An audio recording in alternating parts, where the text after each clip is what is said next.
जाकरी training classes बराए ख़वातीन।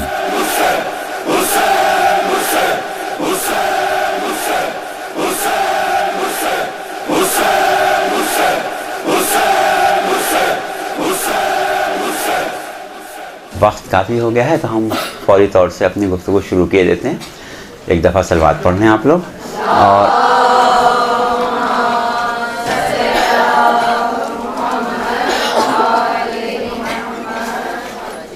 आपको मालूम है इस वक्त हमारी गुफ्तगू का मौजू क्या है। हमारी इस वक्त की जो गुफ्तगू है आपसे, वो उसका मौजू ये है कि मजालिस की तैयारी में ज़ाकिर या ज़ाकिरा मवाद कहाँ से हासिल करें, और दूसरा हिस्सा है इस सवाल का कि शायरी, सोसखानी, नहाखानी वग़ैरह के ज़रिए तबलीग कैसे मुमकिन है। ये हमारे इस मौजू के दो हिस्से हैं और इसके लिए हम आपसे गुफ्तगू करेंगे और बहुत ही तवज्जो से आप इसको इंशाअल्लाह सुनिएगा, क्योंकि ये आपकी जो इस वक्त की सही है और इस वक्त जो कोशिश है आपकी और जो हदफ है उससे मुमासिलत रखता हुआ मौजू है। देखिए, बज़ाहिर ये बात जो है, बस आप लोग मुतवज्जे हो जाइए। बज़ाहिर ये बात जो है या ये सवाल जो है बहुत सादा सा है कि ज़ाकिरात या ज़ाकिरीन जो ज़ाकरी शुरू करना चाहते हैं और उसको जारी रखना चाहते हैं, तो ज़ाहिर है मुस्तकिल उनको मवाद चाहिए होगा। तो उस मवाद को हासिल करने का क्या तरीक़ा इख्तियार करें जो हर लिहाज से बेहतर हो। ज़ाहिर है बहुत से तरीक़े हो सकते हैं, सबसे बेहतर तरीक़ा क्या हो सकता है।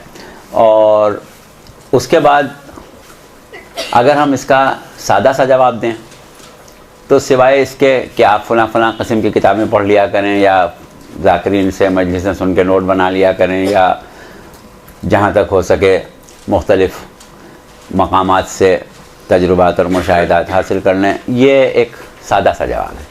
लेकिन बात यह है कि ये सवाल जो रखा गया है वो इस एतबार से रखा गया है कि इसमें बहुत ज़्यादा गहराई है, बहुत ज़्यादा इस सवाल के ऊपर गौर व खौस करने की ज़रूरत है। परवरदिगार आलम का ये कमाल सन्नाई है कि उसने अरबों खरबों इंसान पैदा किए। बज़ाहिर सब एक जैसे हैं लेकिन हकीकतन हर शख्स अलग है। कोई शख्स, खा वो मर्द हों ख़वातीन हों, सब अपनी एक ख़ास शख्सियत, एक ख़ास तशख़्ख़ुस, एक ख़ास पहचान रखते हैं। अगर दो जुड़वां बहनें या दो जुड़वां भाई भी हों और इतने मिलते जुलते हों कि बाहर वालों को देख के धोखा होता हो कि ये कौन सा है या ये कौन सी है, उसके बावजूद दोनों की शख्सियत अलग होती है। शख्सियत जो है वो सबकी हमेशा अलग होती है। अच्छा, अब शख्सियत जो है वो किन चीज़ों से बनती है, उसमें बहुत से अवामिल हैं, लेकिन एक ख़ास चीज़ जिसकी तरफ हम तवज्जो दिलाएंगे वो है अंदाज़ फ़िक्र, सोचने का अंदाज़। हर शख्स की शख्सियत में सबसे बड़ा किरदार जो होता है वो उसके अंदाज़ फ़िक्र का होता है। अब जब शख्सियात मुख्तलिफ हैं तो कोई एक कुल्लिया, एक फार्मूला, एक कानून सब के ऊपर मुंतबिक नहीं हो सकता। हमें सबसे पहले ये देखना पड़ता है कि हमारी शख्सियत जो है उसमें वो कौन सा जौहर है कि जो ख़ुद हमारे लिए और हमारे माशरे के लिए कारआमद साबित हो और उसकी ज़्यादा से ज़्यादा इफ़ादियत जो है वो ज़ाहिर हो सके। क्योंकि ये आप लोगों का आम ज़िंदगी का तजुर्बा है कि एक ऐसा शख्स कि जिसके अंदर मसलन इंजीनियर बनने की सलाहियत है और उसको वकील बना दिया जाए तो क्या होगा? कभी कामयाब वकील नहीं बनेगा। एक शख्स में बेहतरीन वकील बनने की सलाहियत है, आप उसको डॉक्टर बना दें, बन तो जाएगा लेकिन कोई कामयाब डॉक्टर वो नहीं बनेगा। तो देखिए, ज़ाकरी भी क्योंकि माशरे में एक ऐसा उन्सुर है, एक ऐसी चीज़ है कि जो किरदार की तामीर में भी काम करती है, जो इल्म की अफजाइश में, इल्म को बढ़ाने में भी काम करती है, जो अखलाक की तामीर में भी काम करती है, और जो हमारी रसूम और रिवाज और दीगर उमूर की इस्लाह में भी काम करती है।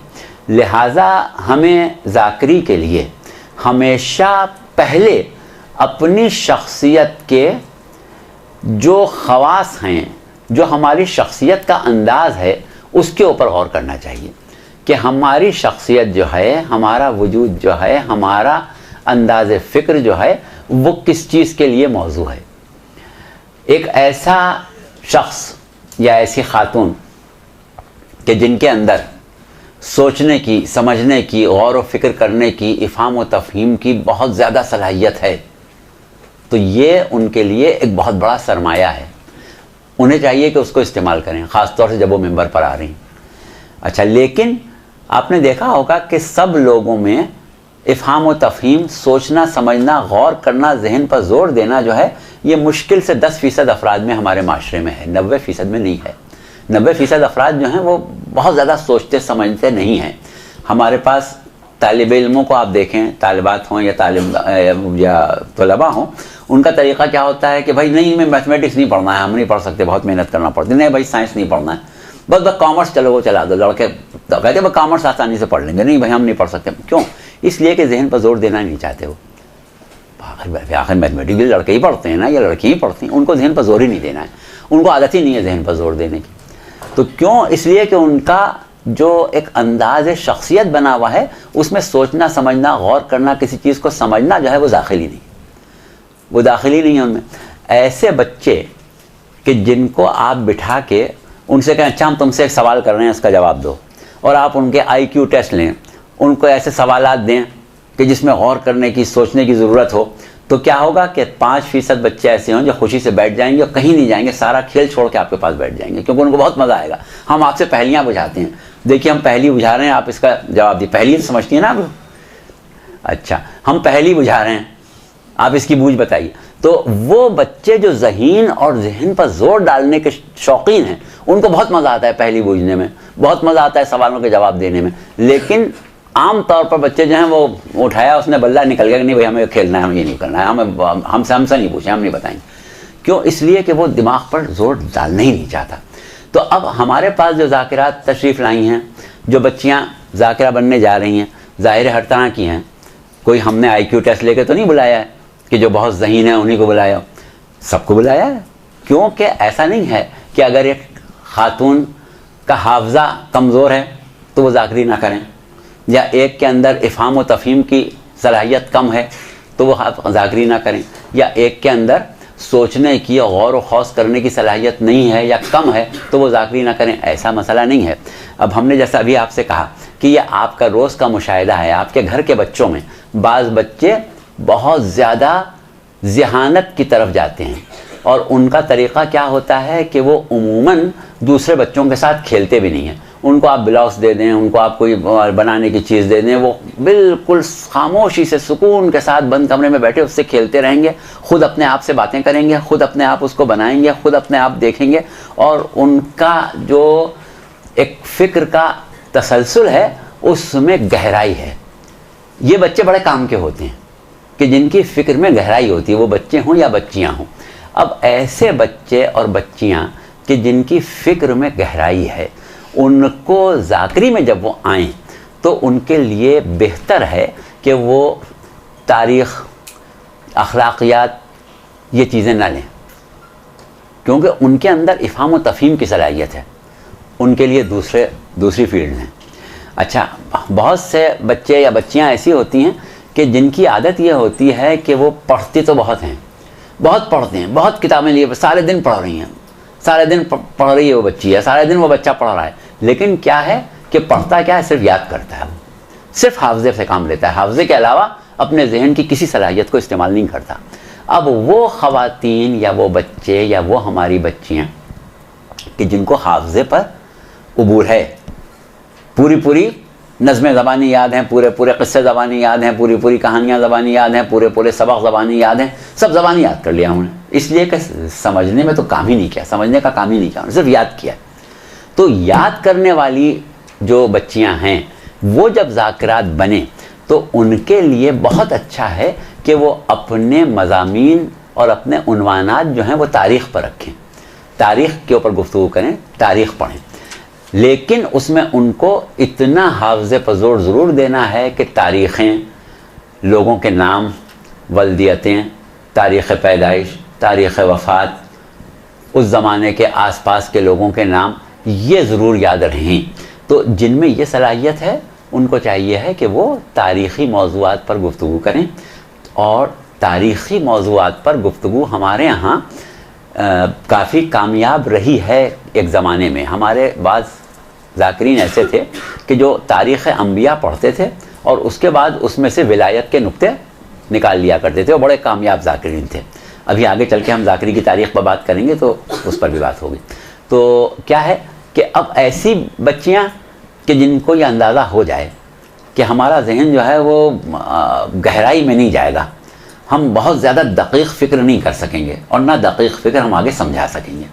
लोगों को हम चाहें कि बारीक नुक्ते समझाएं, गहराई में जाके बात करें, बहुत ही दक़ीक़ और बड़ा मुश्किल मौजू छेड़ के बात करें, जिनमें ये सलाहियत नहीं है वो पीछे हो जाएं, अक़ायद पर बात ना करें, अक़ायद की मौज़ूआत छोड़ दें, तफ़सीर के मौज़ूआत छोड़ दें और फ़िक़्ह के मौज़ूआत भी छोड़ दें, वो आ जाएं तारीख़ पर और अखलाक़ियात पर।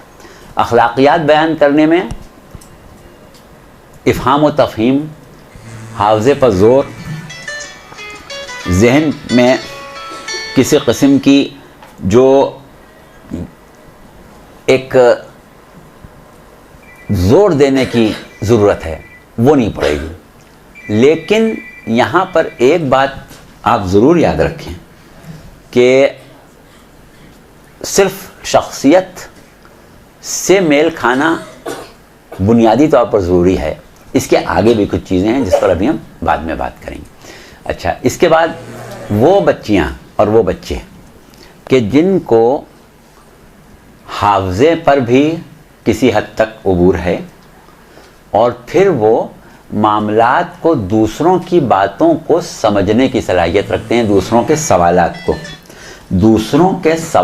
को समझते हैं, और कोई जब सवाल करे तो उनको अंदाज़ा हो जाता है कि ये क्या जानना चाहता है। ये हर एक में सलाहियत नहीं होती है। आप अक्सर देखें कि लोगों का तरीक़ा क्या होता है कि बात आप कुछ करें, जवाब वो कुछ दे रहे होते हैं। तो ये जो है, ये सलाहियत ज़ाकिरात में ज़रूर होना चाहिए कि वो ये समझें कि दूसरा जो है वो क्या पूछ रहा है, क्या चाह रहा है, उसकी तलब क्या है, उसकी प्यास क्या है। अच्छा, उसके बाद जो वो पूछ रहा है उसको आप बिल्कुल बेऐन ही उतना जवाब दें जितना उसको ज़रूरत है, आगे पीछे ना जाएं। ये सलाहियत जिसके अंदर है उसको हम कहते हैं नुक्तादां या नुक्ता रस ज़हन है, कि एक बात को, नुक्ते को समझ रहा है, उसी नुक्ते का जवाब दे रहा है, और उस नुक्ते पर उसने खुद हाफ़ज़े पर और किसी हद तक शऊर पर जोर दिया है। बहुत ज़्यादा गहराई में यानी उसको ताक़ुल करने की ज़रूरत नहीं हुई है, थोड़ा बहुत उसने उसको समझा है। तो ऐसे लोग जो हैं, ऐसी ख़वातीन और ऐसे बच्चे जो हैं, उनके लिए ये ज़रूरी है कि वो अपनी तकरीरों के मौज़ूआत में फ़िक़ही मौज़ू लें, क्योंकि फ़िक़्ह को बयान करना, फ़िक़्ह को पढ़ना जो है उसमें सबसे अहम चीज़ ज़िम्मेदारी है। गैर ज़िम्मेदारी से आएँ बाएँ शाएँ नहीं चलेगी उसमें। दूसरी चीज़ क्या है कि आप समझ के बात करें। आपको फ़िक़ही मसाइल बयान करना है, आप जिन लोगों के दरमियान बैठी हैं, जैसा मजमा है, उसकी फ़िक़ही ज़रूरियात देखें। अब जैसे हमारे यहाँ आजकल क्या एक सिलसिला चल गया है कि ख़वातीन जो हैं वो ख़वातीन की मजलिस में ज़ंजीर के मातम, कमा के मातम पर बात। भाई ज़ंजीर का मातम औरतों को कहाँ करना होता है हमारे माशरे में? कब ख़वातीन हमारे यहाँ कमा लगाती हैं? तो जो काम औरतों को करना ही नहीं है उसके ऊपर खामखा क्यों बहस कर रही हैं? भाई आप औरतों से वो बात करें जिसका औरतों से साबका पढ़ना है, औरतों को कौन सा खमा लगाने जाना है? तो ये ऐसी बातें खामखा छेड़ के आप एक तरफ तो इंतशार फैला रही हैं और दूसरी चीज़ है कि आप दीन की क्या खिदमत कर रही हैं। और वो बातें ये होती हैं कि फिर लोगों को दिलचस्पी नहीं होगी। आप फ़िक़ही गुफ्तगू जब करें तो वो गुफ्तगू करें जिसकी उसको ज़रूरत है, ताकि वो दिलचस्पी भी ले। लेकिन ये ज़रूर ज़हन में रखें कि खालिसतन फ़िक़ही गुफ्तगू हमारे यहाँ मजालिस में चलती नहीं है। खालिसतन अगर आप सिर्फ फ़िक़ही मसाइल बयान करके चली जाएंगी तो फिर लोग दोबारा आपको नहीं बुलाएंगे। क्या आपको उसके साथ कुछ ना कुछ वाक़यात, कुछ तारीख़, कुछ उसकी अदबी दिलचस्पी या कुछ भी नहीं आता है तो थोड़ी सी चुटकुलेबाजी ही कर लें, मगर ये कि लोगों को सिर्फ फ़िक़्ह पढ़ के चली जाएंगी तो लोग नहीं सुनेंगे फिर आपकी मजलिसें। तो उसमें क्या होता है कि बाज़ ज़रूरी चीज़ों को आगे बढ़ाने के लिए गैर ज़रूरी चीज़ों का सहारा लेना पड़ता है। तो वो इस लिहाज से गैर ज़रूरी नहीं रहती कि भाई उसका सहारा लेके ही आगे बढ़ेंगे। अब एक शख्स की टांगें कमज़ोर हैं तो उसको लकड़ी का सहारा लेके चलना है, तो वो लकड़ी जो है वो भी एक ज़रूरी चीज़ हो गई, हालांकि एक तंदुरुस्त आदमी के लिए तो लकड़ी की कोई हैसियत नहीं। तो अब इस तरीके से बाज़ मज़ामीन ऐसे हैं कि जो हमारे माशरे में आसानी से नहीं सुने और समझे जाते हैं, तो उसमें थोड़ा सा आपको सहारा लेना पड़ता है, तो वो ज़रूर लें। अच्छा, लेकिन अब जाहिर है कि ये सारी बातें कब होंगी? जब आप पहले अपनी तशख़ीस करेंगी कि आप हैं किस मकाम पर, किस दर्जे की ज़ाकिरा हैं, किस मेयार की ज़ाकिरा बन सकती हैं। अच्छा, अब आप लोगों में अगर हम आपसे ये पूछें कि आपके ख़याल में वो बच्चियां कौन सी हैं जो ये समझती हैं ख़ुद अपने बारे में कि भाई हम बहुत ज़्यादा ज़हीन हैं, हम बड़ी गहराई तक जाते हैं, हम बहुत गौर से हर मामले को समझते हैं, हर मामले की गहराई में पहुंच जाते हैं, हर मामले की तह में पहुंच जाते हैं, और जो कोई हमें कुछ समझाता है हम खट से समझ लेते हैं, और जो हमें समझाना हो उसको समझाने की भी हमारे अंदर सलाहियत मौजूद है। हम मामलात पर बड़ी गहरी फ़िक्र रखते हैं। देखिए, वो लोग कि जिनकी फ़िक्र गहरी होती है उनमें ये सलाहियत होती है। फ़िक्र हर एक की मुख्तलिफ सतह की होती है। एक आदमी कुछ सोच रहा है तो बिल्कुल सतही सोच रहा है, गहराई में नहीं जा रहा है। एक आदमी सोच रहा है तो बहुत गहराई के अंदर जाके सोच रहा है। और जो लोग गहरी फ़िक्र के आदी होते हैं, या ये कहें कि जिनके अंदर गहरी फ़िक्र की सलाहियत होती है, वो बिल्कुल दुनिया और माफिया से बेखबर होकर सोचते हैं। और ऐसे आदमी को एकदम से आप आवाज़ दें तो वो चौंक पड़ेगा, क्योंकि वो अपनी दुनिया में मगन होते हैं, महफिल में अकेले होते हैं, इसलिए कि उनको अपना जैसा मिलता ही नहीं बात करने वाला। तो ऐसे लोग जो हैं वो हमारे लिए ज़ाकरी में इस मानों में कीमती हैं कि वो फिर अक़ायद पर गुफ्तगू करें, क्योंकि अक़ायद में फ़लसफ़ा, इल्म कलाम पर बात करना पड़ती है। और फ़लसफ़ा या इल्म कलाम ये वो मौज़ूआत हैं जिनको हम अक़ली मौज़ूआत कहते हैं या अक़ली उलूम कहते हैं। उलूम की हमारे पास बुनियादी तौर पर दो किस्में होती हैं। एक उलूम वो हैं कि जो अक़ली हैं, और एक वो हैं कि जो गैर अक़ली हैं। अब अगर आप मैथमेटिक्स पढ़ती हैं, साइंस पढ़ती हैं, फ़लसफ़ा पढ़ें, मंतिक़ पढ़ें, तो ये सब मज़ामीन जो हैं, ये सब मौज़ूआत या तमाम उलूम जो हैं ये अक़ली हैं। इसमें आपको अक़ल पर ज़ोर देना पड़ता है। लेकिन आप तारीख़ पढ़ें, आप अखलाक़ियात पढ़ें, आप अदब पढ़ें, आप और इस किस्म के मज़ामीन पढ़ें, जैसे कॉमर्स के मज़ामीन होते हैं, जोग्राफ़िया पढ़ें, वो अक़ली मौजू नहीं है। उसमें आपको किसी मामले में अक़ल पर काम जोर नहीं देना है, उसमें आपको सिर्फ सीखना है। तो अब वो ख़वातीन, क्योंकि यहाँ पर लड़के तो हैं नहीं इसलिए हम ख़वातीन ही कहेंगे या बच्चियाँ ही कहेंगे, जो हैं कि जिनको अपने बारे में ये यकीन है कि हम बड़े दक़ीक़ मौज़ूआत को समझ भी सकते हैं और समझा भी सकते हैं, उनको चाहिए है कि फिर वो अपने आप को तारीख़ में या अखलाक़ियात में ज़ाया न करें। वो फिर अपने आप को लाएँ अक़ायद में, अक़ायद के मौज़ूआत लें, तौहीद पर बात करें, मात पर बात करें, नबूवत पर बात करें। और ये तो समझें बराह रास्त उसूल दीन है, लेकिन उसूल दीन से मुताल्लिक़ बहुत से अक़ायद हैं कि नबूवत पर आप बात कर रहे हैं तो पूरा फ़लसफ़ा वही आपके सामने आ सकता है, फ़लसफ़ा इस्मत आपके सामने आ सकता है, फ़लसफ़ा हिदायत इलाही आ सकता है, अल्लाह पर हिदायत का वाजिब होना आ सकता है। तो ये तमाम चीज़ें जो हैं इनको आप उसी सूरत में अपनाएं कि जब आप ये देखें कि आपका शऊर, आपका इफ़हाम व तफ़हीम का जो एक मेयार है वो इतना आला है कि आप इन चीज़ों को निभा सकते हैं।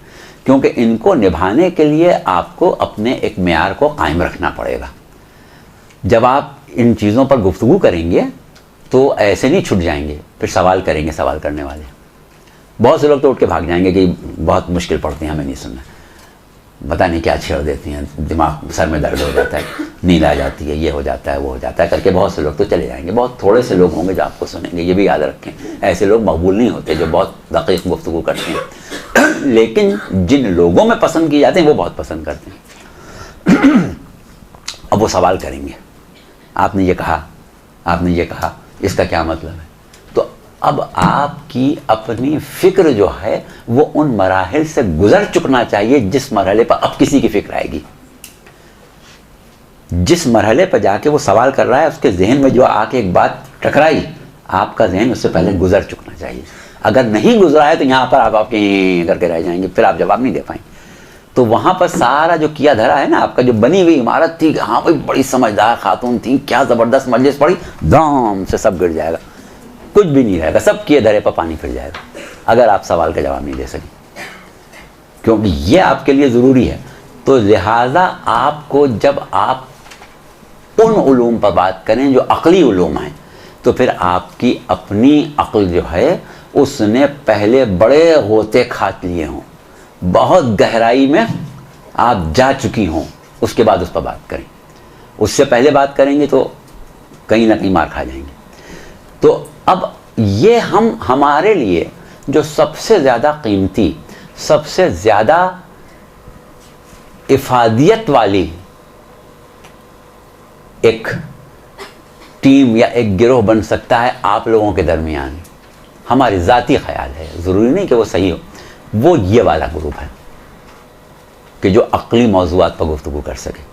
क्योंकि इन अक़ली मौज़ूआत पर गुफ्तगू करने के लिए सिर्फ इनमें ही काबिलियत ज़रूरी नहीं है, आपकी जर्नल नॉलेज, जो आपकी मालूमात आम्मा है वो बहुत अच्छी होना चाहिए, बहुत अच्छी मालूमात आम्मा होना चाहिए।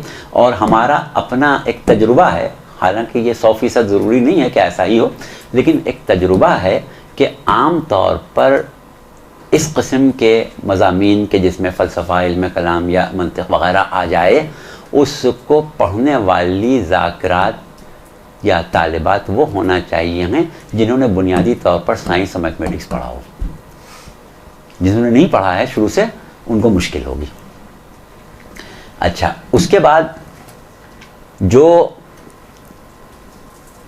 ऐसे मज़ामीन हैं, जैसे हमने भी कहा अखलाक वाले मज़ामीन, अखलाकियात को पढ़ने के लिए आपकी नसीहत, आपकी किरदार साजी बिल्कुल काम नहीं आएगी, कोई उसमें असर नहीं होगा अगर आपने पहले ख़ुद अपना तज़किया नफ्स नहीं किया। आपका अपना जब तज़किया नफ्स हो चुका हो, आपके अंदर पाकीज़गी पैदा हो चुकी हो, आपका बातिन पाक हो चुका हो, आपके नफ्स में मुकम्मल तौर से पाकीज़गी और खुलूस हो, उसके बाद जब आप लोगों को नसीहत करेंगे तो उसका असर ही कुछ और होगा। लेकिन यह कि आपका अपना नफ्स पाक नहीं है, आपके अपने अंदर बहुत सी खराबियां हैं, और उसके बाद आप बैठ के कड़वी नसीहतें शुरू कर दें, ये करना चाहिए, वो करना चाहिए, वो करना चाहिए, वो करना चाहिए, तो चाहे आप कितने ही अच्छे अंदाज में बयान करें, कितने ही आप उसमें बेहतरीन दलाइल, बेहतरीन अल्फाज, बेहतरीन तरीक़ा इख्तियार कर लें, लेकिन अगर आपके अंदर ख़ुद पाकीज़गी नहीं है तो नहीं होगा। अच्छा, उसके बाद एक चीज़ और बहुत अहम है जो हमारा रोज़मर्रा का तजुर्बा है। हमारे सामने बहुत से ज़ाकिरीन, नौजवान लड़के ज़ाकिर बने, हमारे साथ के लड़के ज़ाकिर बने। हमारे साथ के लड़के का मतलब ये नहीं अब तो हम बुढ़े हैं, मतलब ये जब लड़के थे तो वो ज़माना कि जिसमें कमसिनी में, लड़कपन में लोगों ने ज़ाकिरी की तरफ तवज्जो दी, उसमें जो लोग नाकाम हो गए, उनकी नाकामी की वजह क्या हुई? दो वजूहात। पहली वजह ये कि उन्होंने अपनी शख्सियत और अपनी ज़ात को लोगों के लिए तकलीफ़ दे बनाया, लोगों के लिए आरामदेह नहीं बनाया। इतने नखरे, इतने नखरे, इतने नखरे कि जिसकी इंतहा नहीं। हम यहाँ नहीं बैठेंगे, हमें यूँ लेके जाओ, हमें जल्दी पहुँचाओ, हमारा खाना बांध दो, हमें यहाँ नहीं बिठाओ, हमें ये नहीं। अरे भाई तुम जाकिर हो, इस कदर तो दूसरे के लिए मुसीबत ना बनो। हमें ये नहीं दिया, हमें वो क्यों नहीं दिया, लो देखिए साहब जाकिर को रक्षे पर बुला लिया, देखो जाकिर के लिए स्कूटर लेके आ गए, देखो ये कर रहे हैं, देखो। अरे भाई इतने नखरे मत करो, तुम आखिर एक आम आदमी हो, माशरे के फ़र्द हो, लोगों में घुल मिल के रहो, लोगों की आसानी देखो, लोगों की सहूलत देखो, लोगों के साथ अखलाक से पेश आओ। एक ऐसे साहब को हम जानते हैं जो ख़ानदानी जाकिर थे, बड़ी उन्होंने मेहनत इब्तिदा में की थी, अच्छा खासा मकाम बना लिया था, लेकिन उनका आलम यही हो गया था कि अपने करीबी दोस्त जिसके यहाँ वो 6-6 8-8 घंटे वैसे बैठे हुए हैं, अगर उसने मजलिस पढ़ने के लिए बुला लिया तो बस उनका रंग ही दूसरा हो गया। तो उसमें क्या हो जाता था कि फिर आहिस्ता आहिस्ता वो हट गए, नहीं चल सके, लोग आजिज़ आ जाते हैं। आप अपने आप को लोगों के लिए ऐसा बनाएं कि लोगों को आपको संभालने में मुश्किल ना हो। आपको जल्दी बुला लिया है तो आप परेशान हैं, हमें अभी से बुला के बिठा लिया, ये क्या तरीक़ा है, लोगों अभी तो शुरू भी नहीं हुआ, अभी तो कोई भी नहीं आया, जाकिरों के साथ ये मजाक क्या है। अरे भाई उस बेचारे ने ये सोच के थोड़ी बुलाया है कि आपको परेशान कर, नहीं आए लोग क्या करें।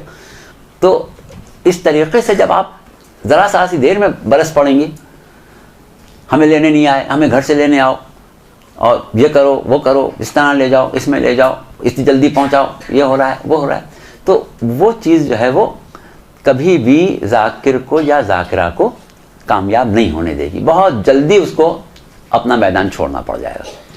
अच्छा, दूसरी चीज़ यह है कि अपने आप को इस मामले में भी अहमियत ना दें।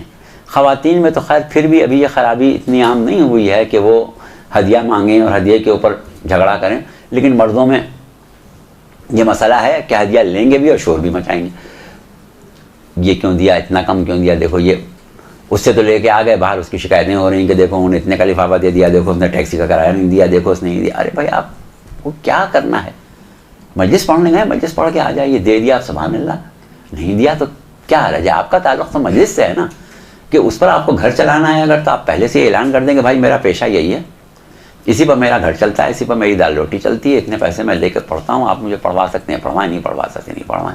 शुरू से बात नहीं कि पहुँच गए और उसके बाद फिर खाम लड़ाई झगड़े कर रहे हैं। तो ये तरीक़ा जो होता है ये आदमी को बहुत जल्दी नाकाम कर देता है। अच्छा, इसी तरीक़े से ख़वातीन का हमें तजुर्बा नहीं है, मर्दों में हमें ये तजुर्बा है कि बहुत बड़ी तादाद ऐसे लोगों की हो गई है जिनकी एक बहुत बड़ी कमज़ोरी खाना है, खाने पर बहुत गिरते हैं, दस्तरखान पर बैठेंगे तो बहुत ही कहेंगे अखलाक से गिरी हुई हरकतें करते हैं। तो अब जाकिर जब यह काम करने लगता है तो फिर वो बहुत ज़्यादा लोगों की नज़रों से गिर जाता है कि बाकायदा फिर वो लोग उसका तज़किरा करते हैं। हमसे एक साहब ने एक दफ़ा बयान किया, हम मजलिस पढ़ने गए, उन्होंने खाना वाना सामने रखा, हमने कहा भाई क्या बस ठीक है खा लिया, क्या आप इतना कम खाते हैं, हमने कहा भाई जो आप खाते हैं वो खा लिया, कम क्या, नहीं जाकिर तो ज़्यादा खाते हैं। कहा भाई ये कौन सा उसूल है कि जाकिर ज़्यादा खाते हैं, जितना पेट में आता है उतने खाते हैं, नहीं हमने नहीं देखा कभी कोई जाकिर इतना कम खाए।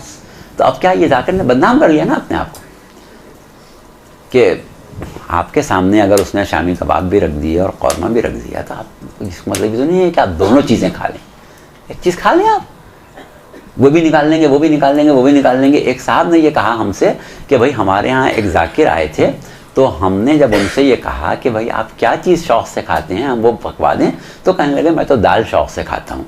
हमने कहा देखो ये जाकिर है, दाल शौक़ से खाता है। हमने ख़ास तौर पर दाल भी पकवा ली, बाकी खाने भी पकवा लिए। अब जब उसके सामने दाल रखी तो हर दफ़ा वो हाथ बढ़ा के दूसरी चीज़ निकाल लेते थे, दाल में शुरू से आखिर तक उन्हें हाथ ही नहीं डाला। तो अब ये चीज़ें जो होती हैं शख्सियत को अपनी दागदार कर देती हैं। भाई आपको जो कुछ खाना है घर में खा लें, ये क्या ज़रूरी है कि आपके सामने उसने रखा है तो आप हर चीज़ के ऊपर अपना वो जमाएं। अब ये ख़वातीन करती हैं नहीं करती हमें नहीं मालूम, मेरे हमारे ख्याल में नहीं करती होंगी, करती हैं, खैर अब हमें नहीं मालूम, ये तो आप लोग खुद ही फैसला करें, करती नहीं करती, हमें वास्ता नहीं पड़ता ख़वातीन से। तो खैर अगर करती भी होंगी तो कम से कम मर्दों के मुकाबले में कम करती होंगी, ये तो तय है। मर्दों में ये कमज़ोरी है, और जिसकी कमज़ोरी खाना है वह ज़ाकरी में कामयाब नहीं हो पाता, कहीं ना कहीं जाके मार खा जाता। अच्छा, इसी तरीके से जैसा कि अभी हमने कहा कि आपको अखलाकियात बयान करने के लिए हमेशा अपनी ज़ात को पाको पाकीज़ा रखना पड़ेगा। जो चीज़ आप खुद नहीं करती वो दूसरों को नसीहत नहीं कर सकती, कर लें उसका असर कुछ नहीं होगा। और ज़रूरी नहीं है कि आप बराह रास्त उसको अंजाम दे रही हूँ। आपका नफ्स पाक है तो बस समझिए सब चीज़ें हैं। हर अमल इंसान के लिए ज़रूरी नहीं होता कि वो कर भी ले, नफ्स पाक होना चाहिए उसका। तो नफ्स अपना ज़रूर पाक रखें, और ख़ास तौर से ज़ाकरा का नफ्स पाक ना हो तो फिर किसका पाक होगा। तो ये तो आप लोगों को पहली प्रैक्टिस करना है कि अपने नफ्स को पाक रखना है। अब अखलाकियात में भी दो शोबे हो जाते हैं। एक होता है कि बराह रास्त आप फ़लसफ़ा अखलाक पढ़ें, बराह रास्त आप पढ़ें कि अखलाक है क्या चीज़। जैसा कि पैगम्बर इस्लाम सल्लल्लाहु अलैहि वसल्लम ने फरमाया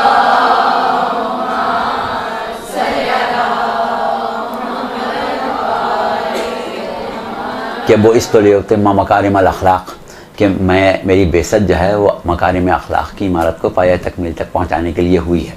तो अब वो मकारिम अखलाक क्या शय है और मकारिम अखलाक का पाया तकमील तक पहुँचना क्या शय है, ये पूरा फ़लसफ़ा अखलाक है। इसके लिए आपको फिर वही इल्मी मौजू पर आ जाएंगे आप, अक़ली मौजू पर। तो अक़ली मौजू पर आने के लिए आपको अपनी सलाहियत देखना पड़ेगी कि आप हैं उस पाए की, उस पाए का जहन रखती हैं या नहीं रखती। नहीं रखती हैं तो फिर हाथ ना डालें। अच्छा, और दूसरी सूरत जो अखलाकियात पढ़ने की हमारे यहाँ उमूमन राइज है, जिस तरीक़े से हमारे यहाँ लोग अखलाकियात पढ़ते हैं, वो अखलाकियात क्या है कि हम नफ्स की ख़राबियों को ले लेते हैं। मसलन तकब्बुर को ले लिया, तकब्बुर पर आपने पूरी बात कर ली। बेजा गुस्से को ले लिया, उस पर पूरी बात कर ली। हसद को ले लिया, उस पर पूरी बात कर ली। ख़ुद पसंदी को ले लिया, उस पर पूरी बात कर ली। ग़ीबत को ले लिया, उस पर पूरी बात कर ली। ये जो मौज़ूआत हैं ये बराह रास्त किरदार साजी के मौज़ूआत हैं, और ये खुश्क और कड़वे हैं। आसानी से आपकी जो सामयात हैं वो इसको नहीं सुनेंगी, आपको इसे दिलचस्प बना के पेश करना पड़ेगा। लेकिन इसके साथ साथ वही वाली बात कि आपका अपना नफ्स कितना पाक है। अपना नफ्स पाक है तो आप इसको बयान करें, वरना ना करें। अच्छा, अब और थोड़ा सा आगे बढ़ें कि हम जैसा कि अभी कह रहे हैं कि हमें किताबें कहाँ से लें, फ़िक्र कहाँ से लें और दीगर जो मवाद हैं वो कहाँ से हासिल करें। तो देखिए, पहली चीज़ यही है कि मवाद के लिए हमें जब तक कि अपना तयन ना हो सके कि हम किस शोबे में कामयाब हो सकते हैं, जब तक मवाद का सवाल ही पैदा नहीं होता। अगर आपको ये यकीन हो गया कि आप अक़ायद के शोबे में कामयाब हो सकते हैं तो फिर आपको अक़ायद की किताबों से मवाद लेना पड़ेगा। आपको ये इत्मीनान हो गया कि आप तफसीर में, तारीख़ में, अखलाकियात में या फ़िक़्ह में, हालात हाज़रा में, इन चीज़ों में कामयाब हो सकती हैं, तो फिर वहाँ से आपको मौज़ू लेना पड़ेगा। लेकिन कहीं से लें, ये वाला जुमला जब भी हमने कहा कि आपकी मालूमात आम्मा, जनरल नॉलेज बहुत अच्छी होना चाहिए। अच्छा, जनरल नॉलेज किसकी अच्छी होती है? आपके ख्याल में किसकी जनरल नॉलेज अच्छी होती है? जनरल नॉलेज अच्छी होने के लिए क्या होना चाहिए? मुतालिया तो ज़रूर होना चाहिए। और हाँ, चलें, और अखबार पढ़ें, ठीक है। और चलिए, न्यूज़ भी सुन लिया आपने। और हैं बेटा?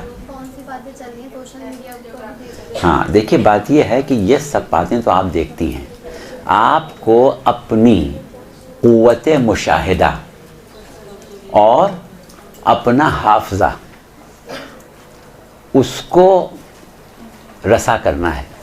आज तक आपने कितने अखबार पढ़े होंगे, कितने बुलेटिन सुने होंगे, कितनी ख़बरें सुनी होंगी, कितनी लोगों की तकरीरें सुनी होंगी, कितने ज़ाकिरों की बातें सुनी होंगे, कितने टीचर्स के लेक्चर सुने होंगे, लेकिन उसमें से कितना याद है आपको? हद ये है कि जो चीज़ आप लोग बड़ी मेहनत से याद करते हैं वो भी इम्तिहान देने के बाद भूल जाते हैं। अब आप लोगों में कितनी ख़वातीन तालिबात ऐसी हैं कि जब वो मैट्रिक का इम्तिहान दे रही थी तो अपने उन सब्जेक्ट्स में जिसमें उनको इम्तिहान में बैठना था कितनी मेहनत कर रही थी, कितना याद किया था, कितना रटा था, कितने नोट्स लिखे थे, जिनको मैट्रिक पास किए हुए 5-6 साल हो गए, आज हम उनको मैट्रिक का इम्तिहान में पास हो जाएंगे। भूल गई ना सब पढ़ के, तो पढ़ के भूल गई। आपके पास सर्टिफिकेट तो मैट्रिक का है, लेकिन आप इस काबिल नहीं है कि मैट्रिक पास कर सकें। यह है बहुत बड़ा अलमिया। कितनी ख़वातीन हमारी ऐसी हैं कि जिन्होंने ग्रेजुएशन किया, उस वक्त बहुत पढ़ा, बहुत याद किया, नंबर भी ले लिए, अब आज हम उनको बिठा दें उस इम्तिहान में,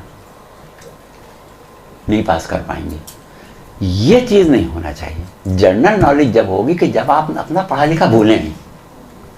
पढ़ा लिखा भूल जाएंगे तो कभी भी जनरल नॉलेज नहीं होगी। और पढ़ा लिखा कब नहीं भूलता आदमी? पढ़ा लिखा जब नहीं भूलता जब पढ़ते वक्त उसको इस बात का एहसास हो कि अब हम इस इल्म को अपने शख्सियत में दाखिल कर रहे हैं। वो ये सोचे कि कल पेपर में, गेस्ट पेपर में क्या लिखा है वो याद कर लें, पास हो जाएं, तो पास तो हो जाएगा लेकिन इल्म नहीं हासिल करेगा। हमेशा याद रखें कि तालीम एक अलग चीज़ है और इल्म एक अलग चीज़ है। तालीम में आपको डिग्रियां मिल जाएंगी। कितने लोग ऐसे हैं कि जिनके पास मास्टर्स की डिग्रियां हैं, कितने लोग ऐसे हैं जिनके पास पीएचडी की डिग्रियां हैं, लेकिन अगर आप उनको मिंबर पर बिठा दें कि कुछ पढ़ो तो कुछ भी नहीं पढ़ सकेंगे वो। बल्कि मिंबर पर ना बिठाएं, सामने बैठ के बात करें तो नहीं करेंगे। सवाल करें उनसे, आप उनको जवाब आप उनको नहीं दे पाएंगे, इसलिए कि पढ़ के भूल गए वो, कुछ भी उनको याद नहीं। तो आप लोग जब मुतालिया करें, कहीं से भी करें, जहाँ से भी किताबें लाएं, जहाँ से भी सुने, जहाँ से भी नोट्स बनाएं, अपने जहन को इस काबिल बनाएं कि वो भूलें नहीं। क्योंकि अगर आप पढ़ते जाएं, भूलती जाएं, पढ़ती जाएं, भूलती जाएं, पढ़ती जाएं, भूलती जाएं, तो जब 20 साल, 25 साल, 30 साल आपको ज़ाकरी करते हुए हो जाएंगे तो उस दिन भी आप वहीं होंगे जहाँ आज। ज़ख़ीरा तो कुछ हुआ ही नहीं ना। एक रास्ते से आ रहा है, दूसरे से निकल रहा है, एक से आ रहा है, दूसरे से निकल रहा है, तो ज़ख़ीरा तो कुछ भी नहीं हुआ आपके पास। तो ये चीज़ें जो हैं, इनकी तरफ आप संजीदगी से गौर करें कि जो हमने पढ़ा है हम भूल तो नहीं रहे हैं। नहीं भूल रहे हैं तो सुभान अल्लाह, भूल रहे हैं तो उसको रोकने की कोशिश करें। क्यों भूल रहे हैं हम? ये बात तो हम पढ़ चुके थे, हम क्यों भूल गए? ये तो हमें याद था, हम क्यों भूल गए? तो ये आपके अंदर बहुत ज़रूरी चीज़ है। इसी से आपकी जनरल नॉलेज बढ़ेगी, इसी से आपकी जो काबिलियत में दिन ब दिन इजाफा है वो होगा। वरना आगे पढ़ते जाएंगे, पीछे भूलते जाएंगे, फ़ायदा कुछ भी नहीं होगा। जो मजलिसें आज आपने याद करके पढ़ ली, 3 साल बाद कोई खातून मिली, भाई वो जो आपने वहाँ मजलिस पढ़ी थी क्या ज़बरदस्त पढ़ी थी, अब आप हमारे यहाँ वो पढ़िएगा, आपको ये भी नहीं याद कि मैंने पढ़ी क्या थी। तो ये चीज़ जब होगी ना तो आप कभी भी कामयाब ज़ाकिरा नहीं बनेंगी। अपने जहन को, अपने हाफ़ज़े को और अपनी सलाहियत फ़िक्री जो है उसको भी आपको हर लिहाज से एक आला से आला मकाम पर पहुंचाना है। अब उसके तरीक़े, उस पर बात बाद में होगी। आप लोग पहले अपने बारे में ये तयन करें कि आप किस नौइयत की ज़ाकिरा बन के कामयाब ज़ाकिरा बन सकती हैं। अपनी फ़िक्र को ऊपर गौर करें, मैं कितनी गहरा सोचती हूँ, मैं कितनी हाफ़ज़े के ऊपर क़ुव्वत रखती हूँ या अबूर रखती हूँ, कितना मैं इफ़हाम व तफ़हीम पर अबूर रखती हूँ, कितना मैं मालूमात आम्मा से इस तरह से मानूस हूँ कि गुफ्तगू में अगर कहीं मिसाल में मसलन केमिस्ट्री की मिसाल देना पड़ जाए तो दे दूँ, कानून की मिसाल देना पड़े तो दे दूँ, फिज़िक्स की मिसाल देना पड़े तो दे दूँ, मैथमेटिक्स की मिसाल देना पड़े तो दे दूँ। तो आप लोगों में जो ज़ाकरात बनने जा रही हैं उनकी तादाद कितनी है जिन्होंने साइंस पढ़ी है? माशाल्लाह माशाल्लाह बहुत हैं। साइंस में आप लोगों ने मैथमेटिक्स तो नहीं पढ़ा होगा, ज़ाहिर है फिज़िक्स केमिस्ट्री पढ़ी होगी। मैथमेटिक्स पढ़ा है आपने? मैथमेटिक्स पढ़ा है, माशाल्लाह। तो मैथमेटिक्स में आप लोगों ने जो कुछ पढ़ा है याद है? मसलन हम ट्रिग्नोमेट्री का कोई फार्मूला पूछें तो आप बता देंगी? हाँ, हाइपोटेनियस केस वाली ओहो, वो याद है आपको, माशाल्लाह। तो मैट्रिक वाली चीज़ आपने याद कर ली। हम आपसे पूछ रहे हैं साइन 2 थीटा काहे के बराबर होता है? 2 sin square theta minus 2 cos square theta minus नहीं नहीं, साइन 2 थीटा काहे के बराबर होता है? 2 साइन थीटा कॉस थीटा। हाँ, तो हाँ, बहरहाल ये है कि ऐसा आपका ज़हन होना चाहिए। अच्छा, आपने अलजबरा पढ़ा है? अलजबरे में आपने बाइनोमियल थ्योरम पढ़ी है? बाइनोमियल थ्योरम पढ़ी है? किसने पढ़ी बाइनोमियल थ्योरम? कैलकुलस पढ़ा है? अच्छा, कैलकुलस आपने पढ़ा है। टेलर्स थ्योरम पढ़ी है? इंटर तक पढ़ा है, ग्रेजुएशन तक पढ़ा है? इंटर। हाँ, तो फिर टेलर्स थ्योरम नहीं पढ़ी होगी, हम ग्रेजुएशन की बात करें। तो कहने का मकसद ये है, इंटर तक आपने पढ़ा है तो बाइनोमियल थ्योरम नहीं पढ़ी होगी। अच्छा, इंटर में पढ़ा है। केमिस्ट्री पढ़ी है? इंटर तक केमिस्ट्री पढ़ी है? बेंजीन का फार्मूला याद है? C6 स्ट्रक्चर फार्मूला बताइए। अच्छा, सैचुरेटेड है अनसैचुरेटेड है?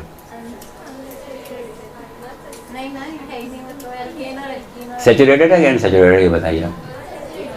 नहीं है? सैचुरेटेड का क्या मतलब है? हाँ, मजीद उसमें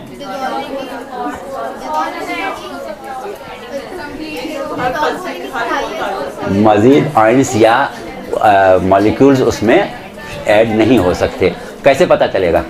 क्योंकि वो पूरा हल हो जाता है। नहीं, पता तो चलेगा। उसका स्ट्रक्चर फार्मूला आप देखेंगे कि सिंगल बॉन्ड्स हैं सब या डबल और ट्रिपल बॉन्ड भी हैं। खैर, तो इस वक्त केमिस्ट्री वगैरह नहीं पढ़ाना है। कहने का मकसद ये है जी, जिन खवातीन ने साइंस नहीं भी पढ़ी है, अगर वो अरबी पढ़ना शुरू कर दें तो काफ़ी हद तक उनके जहन चलना शुरू हो जाएंगे, काम करना शुरू हो जाएगा। जहन मैथमेटिक्स की तरह ही है काफ़ी हद तक उसके अंदर। बिल्कुल सही कह रही हैं आप। ये हमने इसमें इसलिए कहा था कि जो बच्चियाँ साइंस पढ़ रही हैं उनको ये देखना था हमें कि कहाँ तक वो इसको याद रख सकी हैं।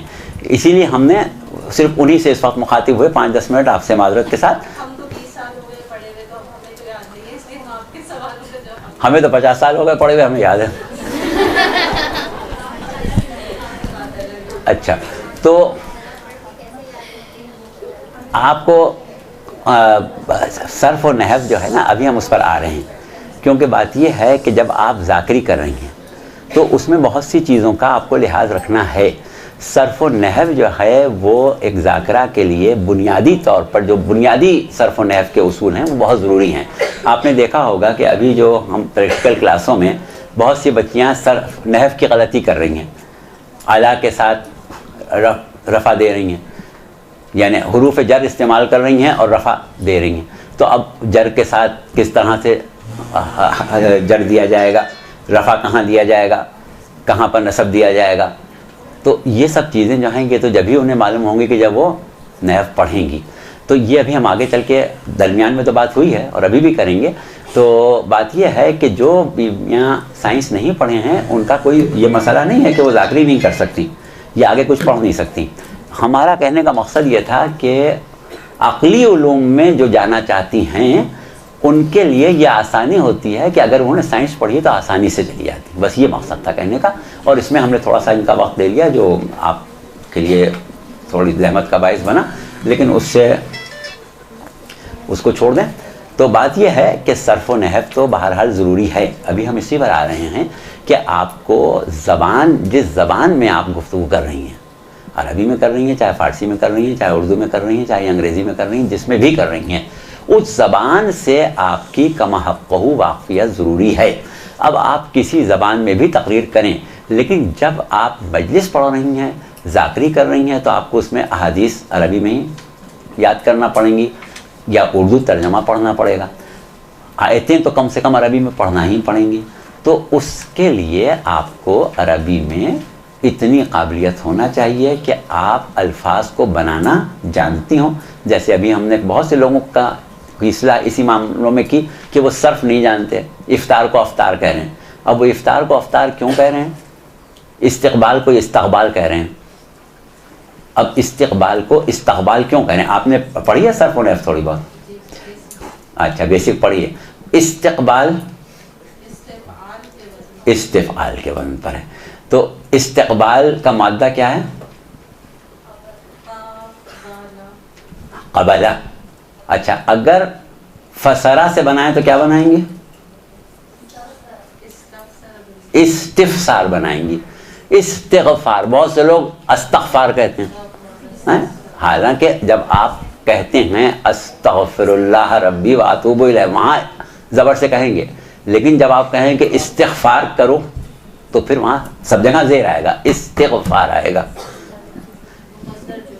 हाँ, मस्दर तो अपनी जगह है, बाबे इस्तिफ़आल है ना, तो इस्तिफ़आल के वज़न पर आएगा। जहाँ जहाँ ज़ेर आ रहा है वहाँ ज़ेर लगाएंगे, आप वहाँ ज़बर नहीं लगाएंगी जी। उर्दू में आप क्यों जा रही हैं, आप तो साकरात हैं, हाँ, मजलिस आप पढ़ रही हैं तो आप सही उर्दू बोलें।